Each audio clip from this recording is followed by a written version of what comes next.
Shabbat Shalom, family, once more.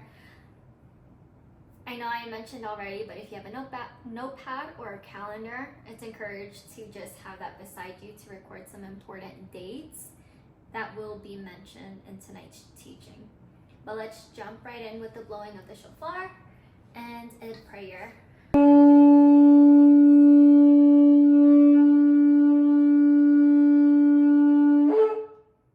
We praise you, Yahweh, forever.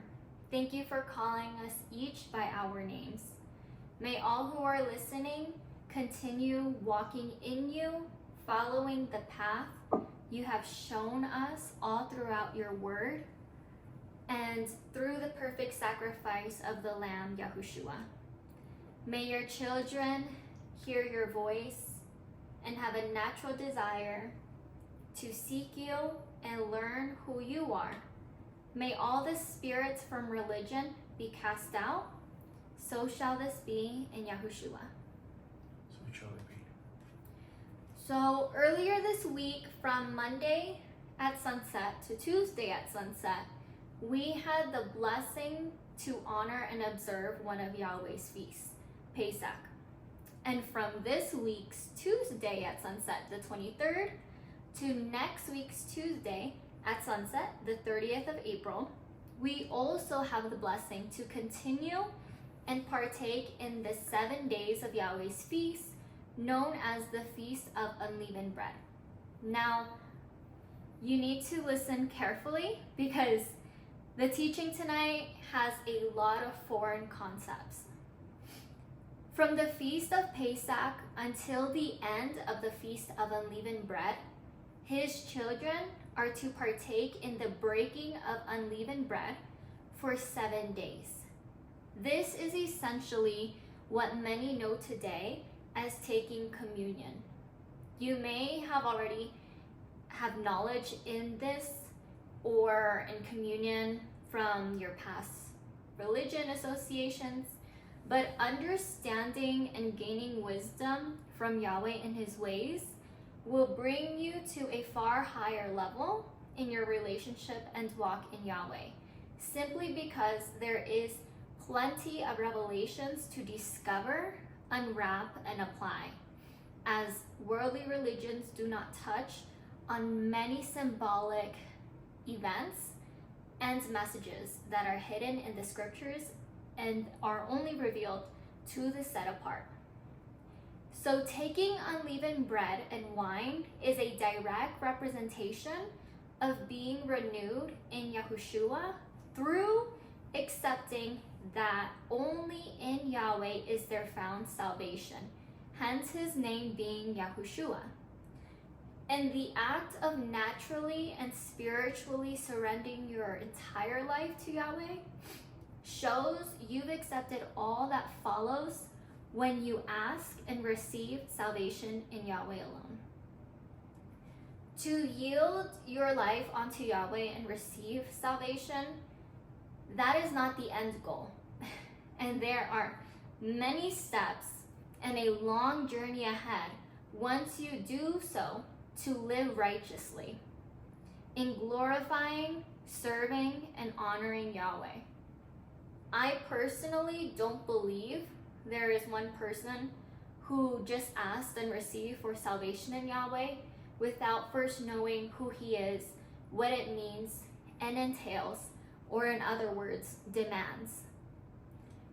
For example, in the natural realm, when we ask and receive something, there are certain consequences we must do in order to sustain and steward or care for that particular aspect in our life or object. To give a clear connection, think of what you have been asking for or have asked for in the past. What have you received? And maybe what are you expecting to receive?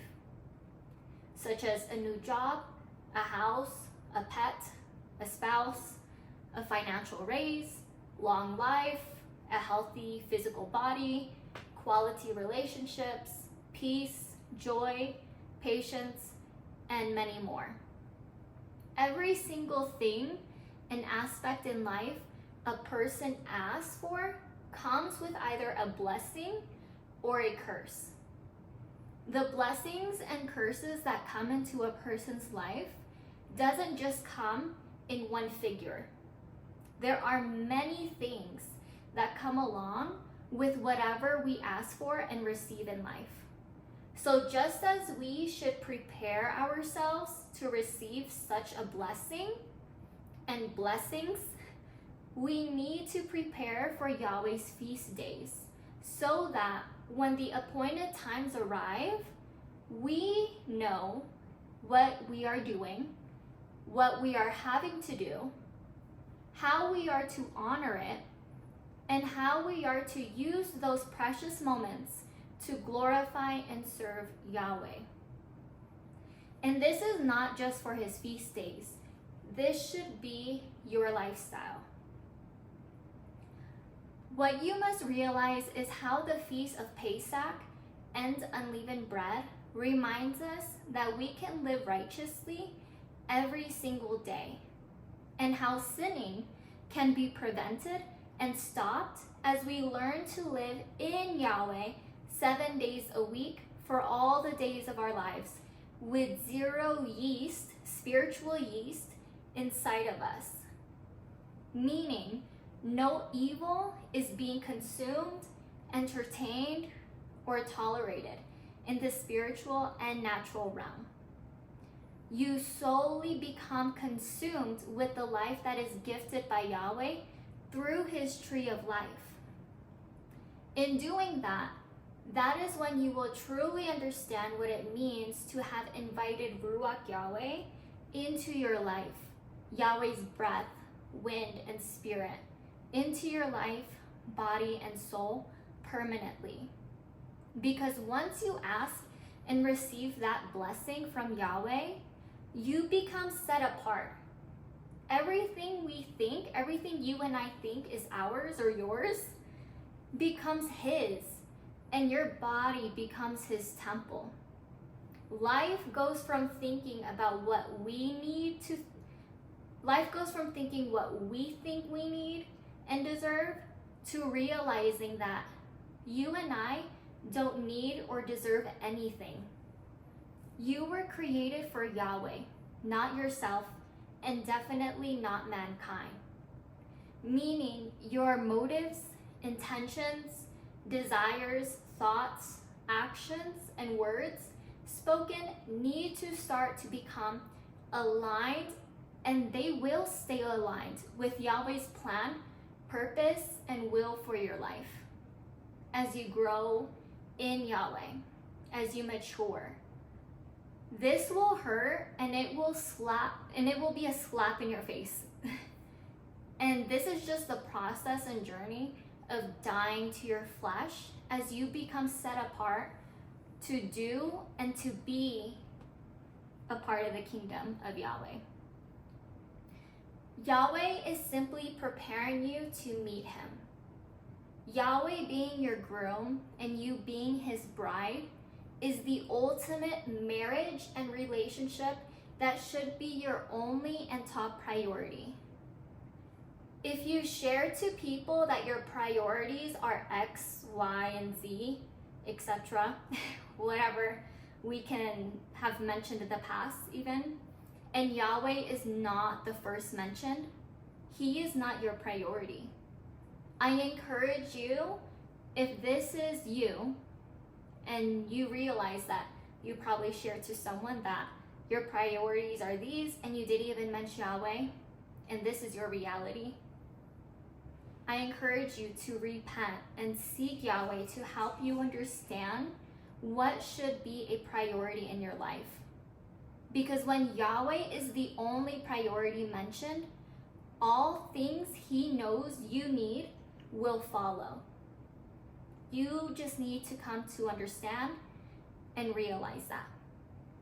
Believe me and all the other people who took part in writing Yahweh's messages to us, you do not want to delay yielding your entire life to Yahweh. Doing so will only bring hurt, pain and evil curses into your life. So stop eating from the tree of knowledge and consume solely from the tree of Yahweh, which is the tree of life. So if Yahweh leads you into doing anything, realize that it is for a reason. It's not meant to harm you, because he wouldn't do that to his set apart. Yahweh will put you on the path he knows you need to be on in his perfect timing. As you stay in communion with him, that's key. As you stay in communion with him, his will, plan, and purpose for your life will come to pass in every season here on earth and in eternity. A friendly reminder, a caution more so, when you choose to stop eating from his tree of life, from the tree of Yahweh, and you turn to consume and serve wickedness, the tree of knowledge, and that will be when you will need to learn and understand the consequences of your own actions and decisions, versus the times when you are in agreement with Yahweh. The consequences you will then experience and receive will solely be full of life. The reason for me to share these truths is to help you understand what Yahushua did for us. If you are or were not aware of all the feasts that occurred this week, I will share with you the days, dates, and feast names right now. If you want to write it down and reference them later, it is up to you, but it is definitely encouraged. So this week, from Monday sunset, April 22nd, to Tuesday sunset, April 23rd, was the Feast of Pesach, or the Feast of Passover. From Tuesday sunset, April 23rd, to Tuesday, April 30th, is the Feast of Unleavened Bread, the 7 days. So from Monday sunset, April 22nd, to Tuesday sunset, April 23rd, was the Feast of Pesach. So according to scripture, Yahweh arranged the days to begin from sunset to sunset, from evening to morning, one day. And his feast days reflect that.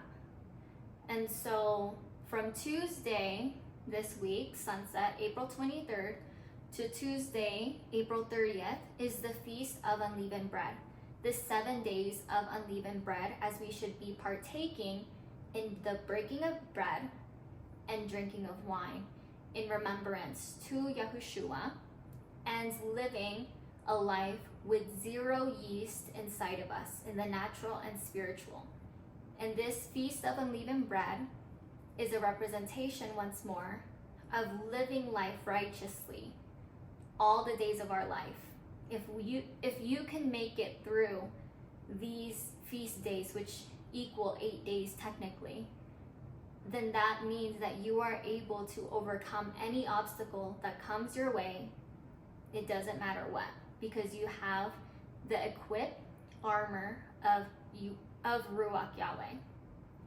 Now, on Thursday, April 25th, which was just yesterday, before sunrise, that was when Yahushua was risen. And it was a representation, a symbolic foreshadow of him being the Feast of First Fruits. And the Feast of First Fruits is what we are learning today in this teaching. Though we need to go over all of these informations, whether or not you've heard it before or understand it, because we need to really receive what it means to have Yahushua as the Feast of First Fruits. So tonight and every week from Friday sunset to Saturday sunset is Shabbat. So every Friday sunset to Saturday sunset is Shabbat. It's amazing how in 1 week, from Monday all the way to Saturday for us, we are able to honor and observe Yahweh's feast. And the feast that I want to mention and that I just mentioned regarding the first fruits. So from Saturday at sunset, so tomorrow, April 27th, to Sunday sunset, April 28th, is the Feast of First Fruits we are to observe. Now, I know I mentioned just now that Thursday morning when Yahushua was risen, that's a representation of him being the first fruits. But we are to observe the day after Shabbat, the Feast of First Fruits, first day. First day starts Saturday evening all the way to Sunday sunset. So during the first 3 days of the feast, so from Pesach and unleavened bread, it was the time period when Yahushua was in the heart of the earth. Some translations use belly of the earth or depths of the earth. You can reference Matthew chapter 12, verse 40. So Matthew chapter 12, verse 40 for later independent study. But this is the passage when Yahushua spoke in connection to the prophet Jonah, being in the belly of the huge fish for 3 days. So will the Son of Man be. By the way, the name Yonah means dove in Hebrew. There are many symbolic messages in the scriptures. For instance, in Bereshit or Genesis chapter 8, you can write that down too for future reference. Bereshit chapter 8, Genesis chapter 8. Noah sends out a dove to check for dry land after the flood, and the dove came back with an olive leaf. Everything there is symbolic and very important. In Bereshit chapter 15, another reference you can review and study with Yahweh later. So Bereshit, Genesis chapter 15, doves were part of the clean animals mentioned for sacrifice. In Matthew chapter 3, so Matthew chapter 3, Yahweh's Ruach descending on Yahushua was described as a dove. And there are many more references you will discover as you read and know the scriptures, but that was just a few. So let's turn now to the book of Yonah, chapter 2. And when you land on the book of Yonah, chapter 2, stay on this chapter as we will read a couple verses and then stop and continue reading afterwards. So the first passage we will read is in the book of Yonah, chapter 2, verses 1 to 2. So we are now going to read the book of Yonah or Jonah, chapter 2, verses 1 to 2. It says, "And Yonah prayed to Yahweh his Elohim from the stomach of the fish. And he said, I called to Yahweh because of my distress, and he answered me. From the stomach of Sheol I cried, and you heard my voice." Please stop reading here for one moment. Many weeks ago, the Shabbat teaching on the origin of holidays, we taught some information on the incorrect translation and word usage of hell and Hades, as the original scriptures in Hebrew uses the words of Sheol and or Gehenna. Sheol, for those that do not know or remember, is the place where the souls of mankind went after passing, from the time of creation until the time Yahushua took the righteous out of there during his time in the heart of the earth for the 3 days and 3 nights. Before we continue reading, I want to mention once more that the word hell and Hades are not the correct words. Those are incorrect translations from the Greeks and Romans. So let's continue reading the remaining passages. So Jonah chapter 2 verse 3 says, "For you threw me into the deep, into the heart of the seas, and the flood surrounded me. All your breakers and your waves passed over me. So I said, I have been driven away from your eyes. Would I ever look again toward your set-apart temple? The water surrounded me, threatened my life. The deep closed over. Seaweed twined around my head. I was going down to the bottoms of the mountains, to a land whose bars would close me in forever. But you brought me up alive from the pit, Yahweh my Elohim. As my life was ebbing away, I remembered Yahweh, and my prayer came into you, in your holy temple.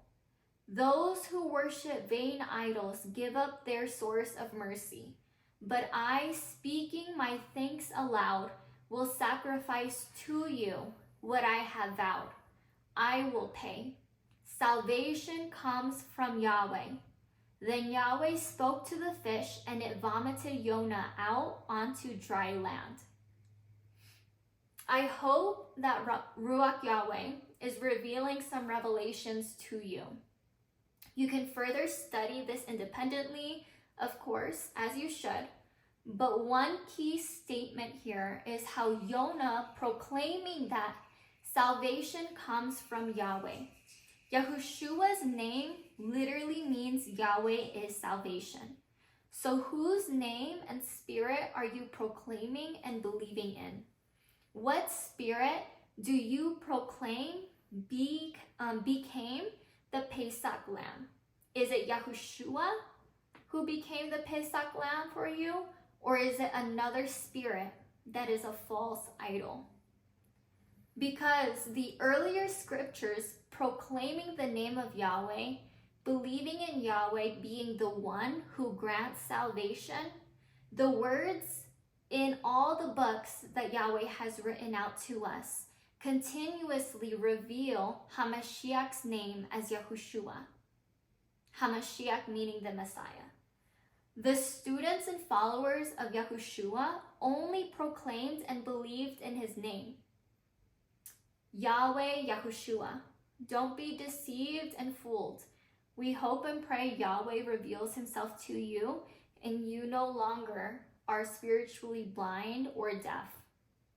So, from the Feast of Pesach and the first few days of unleavened bread, it's a time when we acknowledge Yahushua's 3 days of betrayal, death, and resurrection that took place.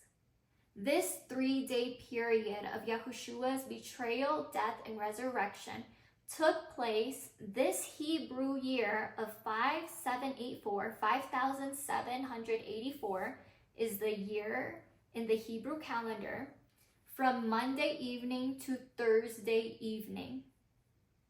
You might be wondering, did Yahushua rise early on Sunday? Yes. The year these events took place, the days and dates fell from Thursday sunset to Sunday sunset, 3 days and 3 nights. You might wonder even, why does Shabbat, being a feast day, not change like the other feast days of Yahweh? All the other feast days, except for Shabbat, are to be observed on specific dates, not days. Shabbat is the 7th day. No matter the year, the feast days fall on the specific dates, meaning the placement of the day can change year to year. For example, you may have been birthed into this world on a Wednesday, but every year you celebrate your birthday on a different day, but it's always the same date. Same thing with Yahweh's feast days. Going back to Yahushua's 3 days and 3 nights in the heart of the earth, in the scriptures it shares how from noon to 3 p.m. there was a great darkness over the land as Yahushua was hung on the stake. and Yahushua is known to have took his last breath around 3 to 4 in the afternoon. Before you judge and assume I'm making this up, let's turn to the book of Luke, chapter 23, verses 44 to 46. So in the book of Luke, chapter 23, verses 44 to 46. Make sure to stay on the same page as well, as we will read further along in this chapter. But we will first read Luke 23, verses 44 to 46.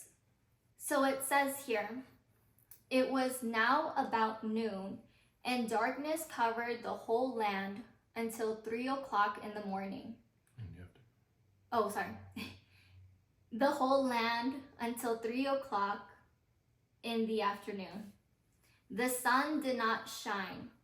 Also, the curtain in the temple was split down the middle. Crying out with a loud voice, Yahushua said, Father, into your hands I commit my spirit. With these words, he gave up his spirit.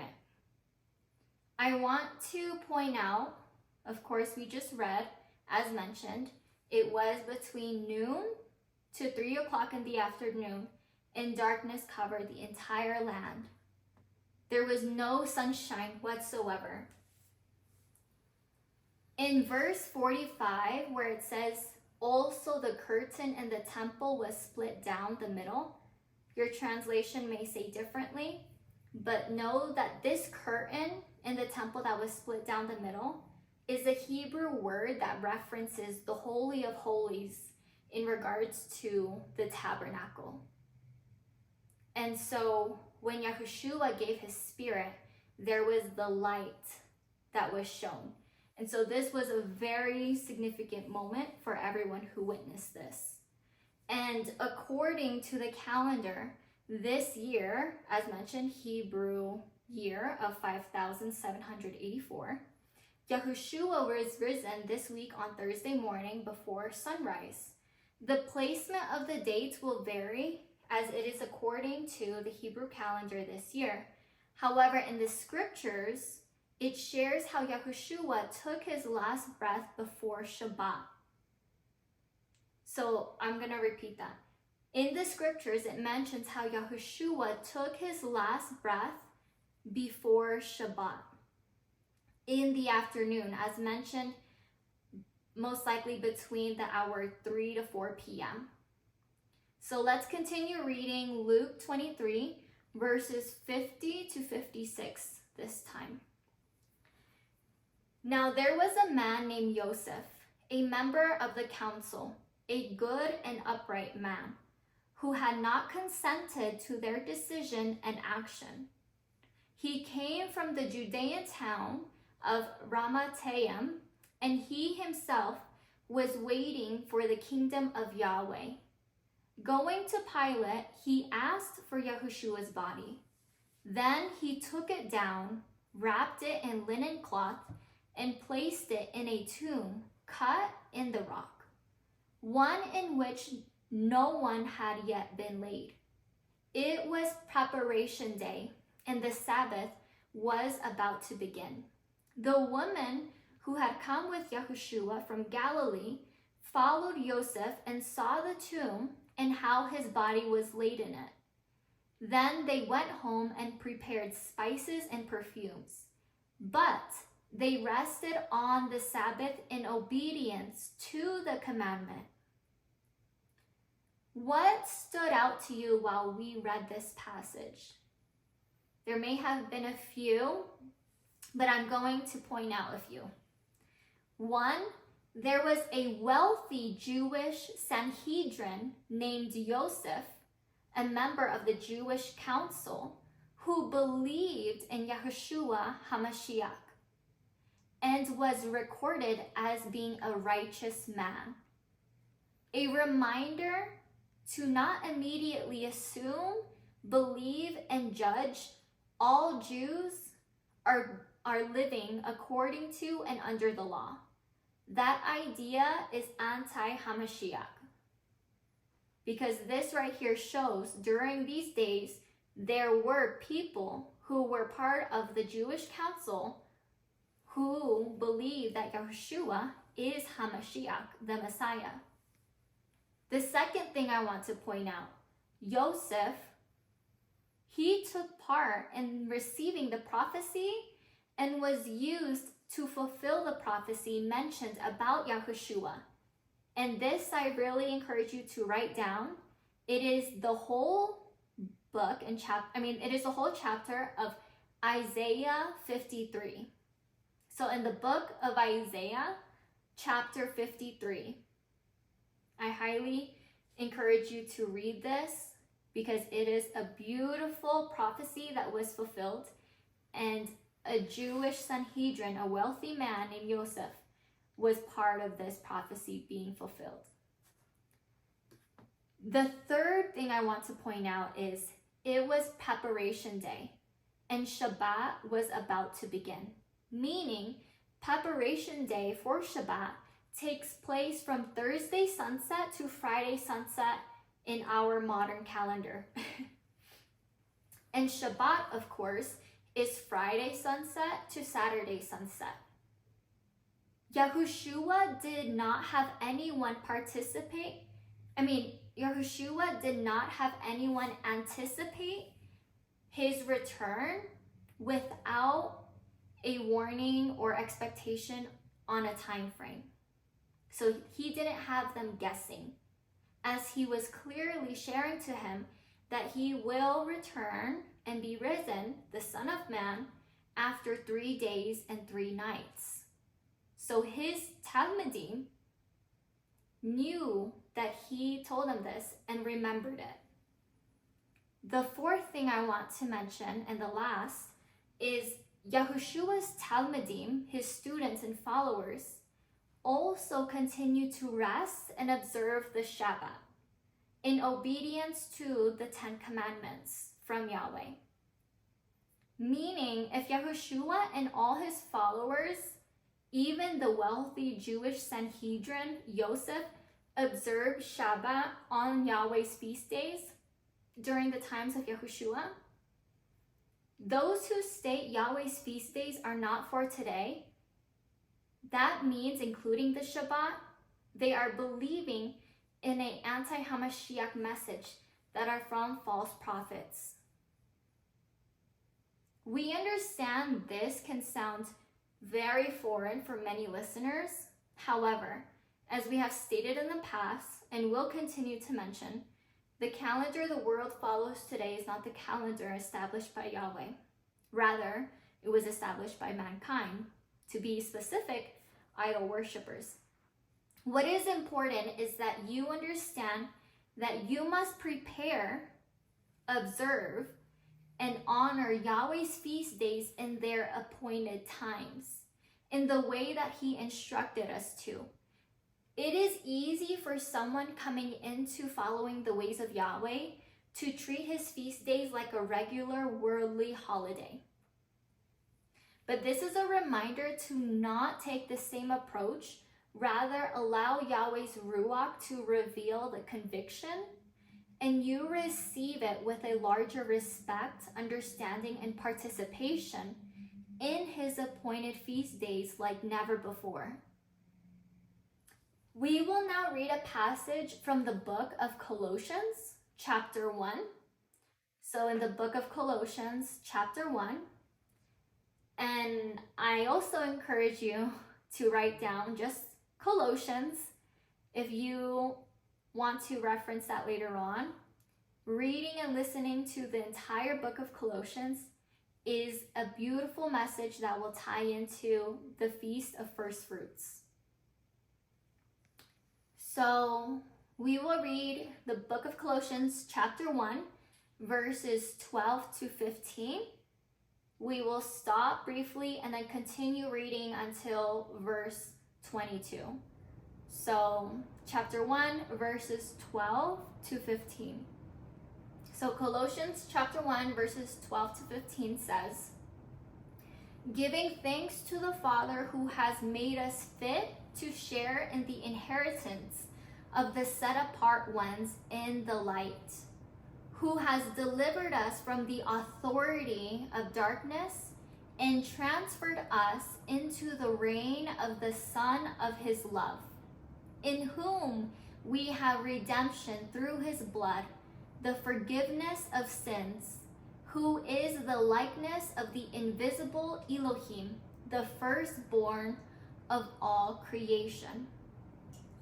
I want to focus briefly on verse 15. The majority of the translations use the word firstborn. However, in Hebrew, it can be translated literally here as Yahushua is the hair of all creation, or Yahushua is supreme over all creation. Now, what does this mean for you?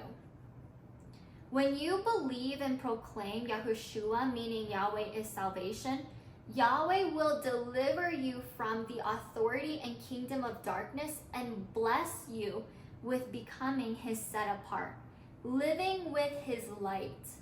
You will have Yahweh's light within you and all around you. Yahweh will help you in your journey in him so that you become restored and renewed with his seed through his Pesach lamb.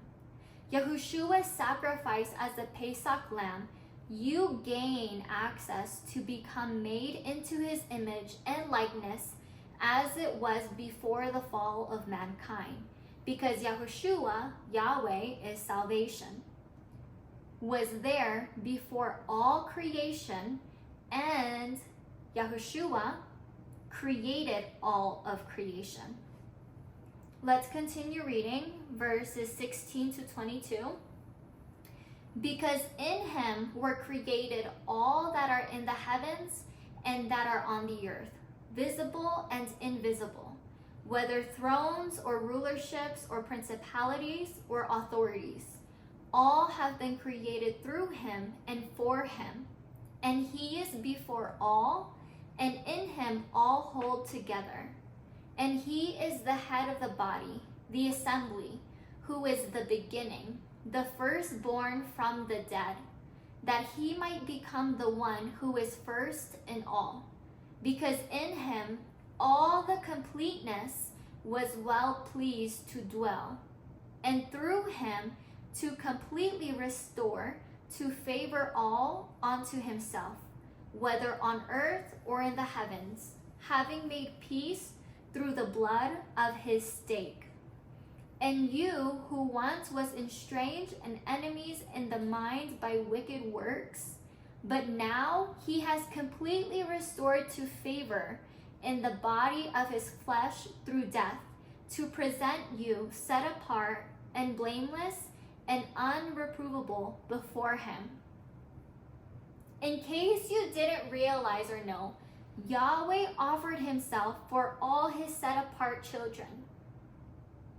Yahweh taking the sacrifice for you on your behalf so that you no longer need to live in darkness or be judged as the wicked will be.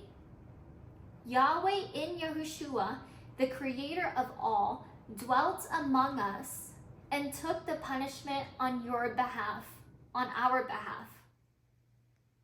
Yahushua became the first fruits of all the set-apart children. As we acknowledge his last breath here on earth and his resurrection through Hamashiach, the Messiah in Hebrew, we die to our flesh and are rebirthed into a new seed from Yahweh.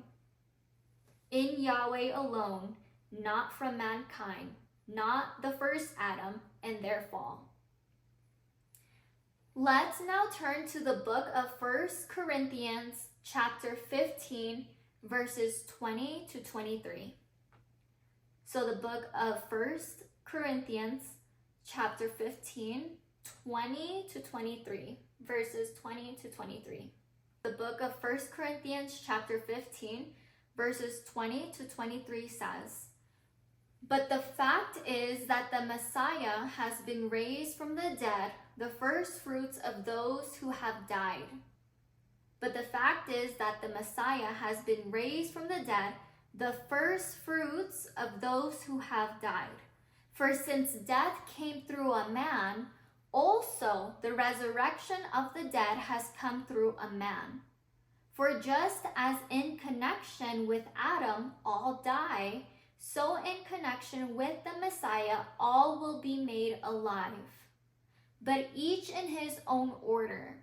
The Messiah is the first fruits, then those who belong to the Messiah at the time of his coming. So if Yahushua is the first fruits of those who have died and have been made alive in Hamashiach, what is the Feast of First Fruits all about?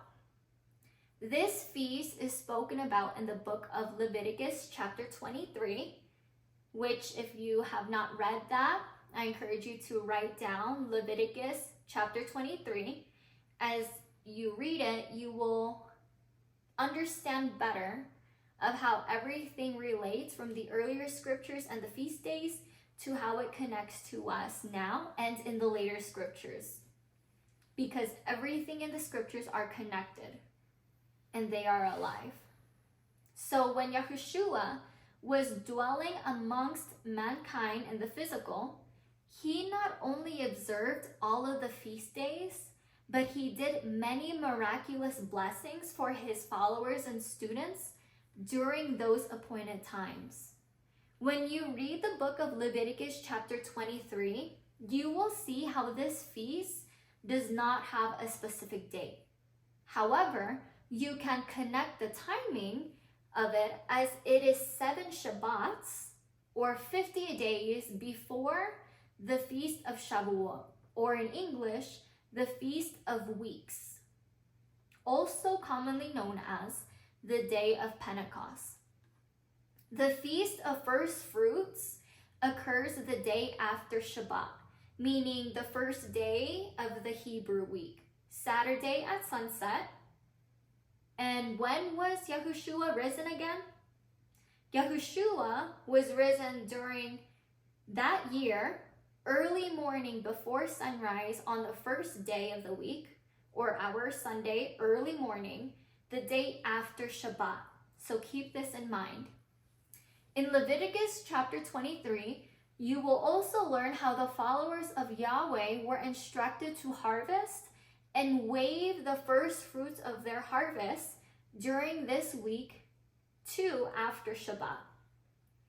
So the first day of the week on Saturday sunset to Sunday sunset for us, this is to make an offering to Yahweh and ask for his blessing to produce a large harvest later on. Mind you, this technically occurs on the 17th day of the first month because it falls on the same date Yahushua was risen. There are many special events that also took place on the 17th day of the first month, called in Hebrew Nisan. So I'm going to share a few events that took place on the 17th day in the first month, known as Nisan. 1, the Ark of Yahweh rested on the mountain on the 17th day of Nisan.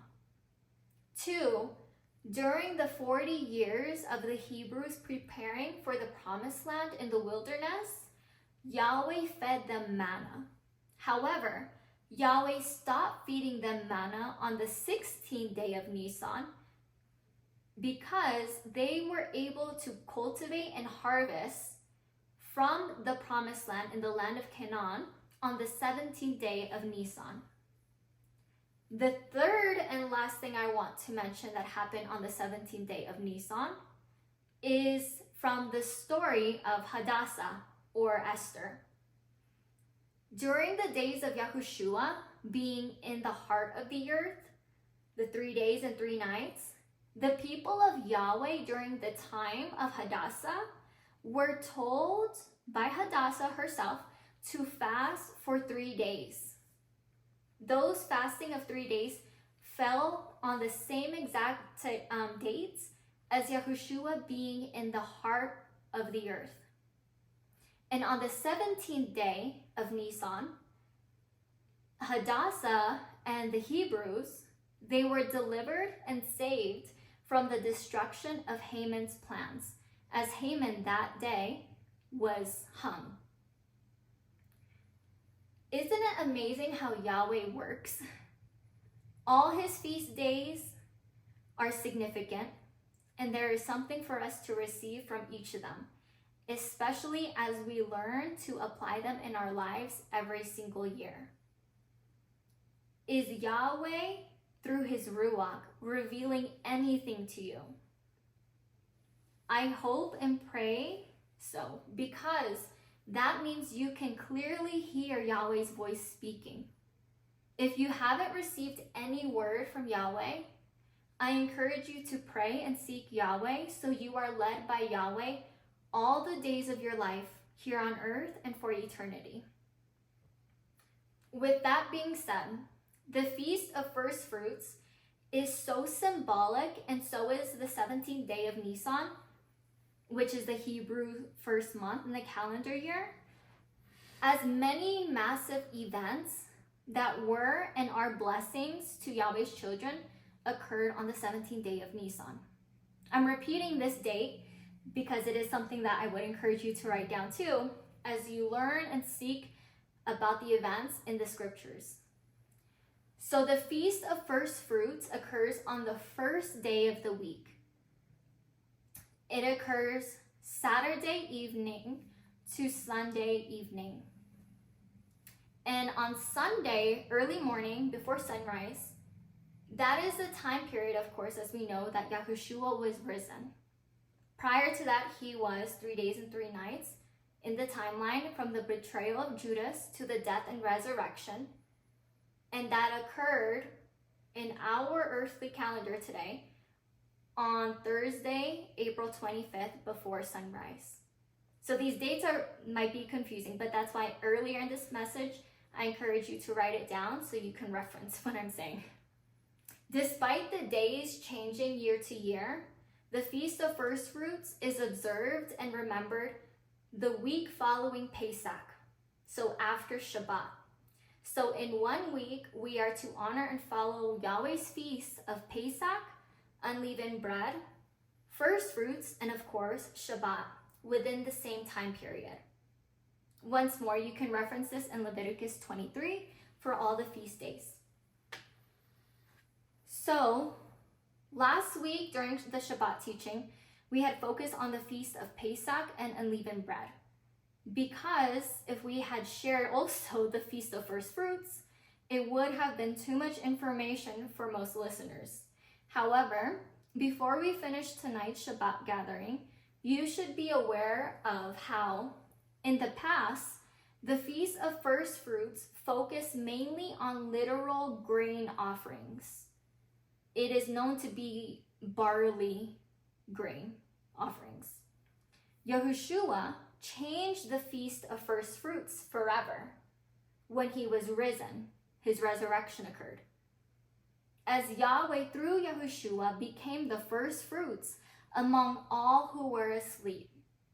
This is a connection to what is to happen when Yahweh takes his set-apart children, when Yahweh harvests his set-apart children to join him.